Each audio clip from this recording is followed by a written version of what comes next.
Parmi les 7 personnes, 3 zadistes et 4 citoyens convoqués demain après-midi pour s'expliquer sur l'occupation du site du futur incinérateur d'Échillais par le tribunal administratif, Thierry Kieffer, un militant chevronné contre le projet.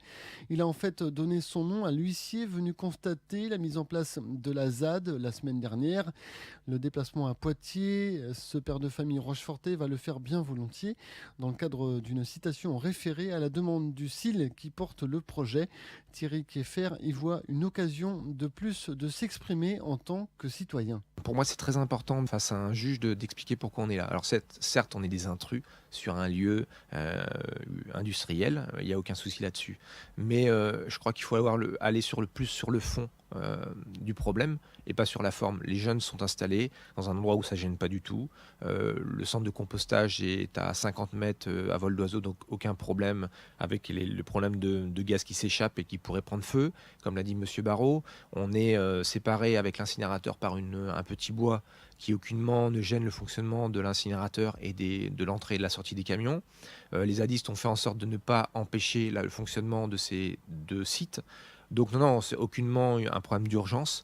Je crois qu'il faut prendre conscience que tout simplement, cette présence, elle est là pour mettre en avant des choses et que maintenant, la balle est dans le camp des élus, notamment Monsieur Barrault et Monsieur Blanchet, qui est quand même le président de la Caro, sur lequel est situé le site de l'incinérateur. Si le tribunal a décidé l'évacuation de ce site, Thierry Kieffer juge que les zadistes devront en effet lever le camp et ne pas chercher l'affrontement.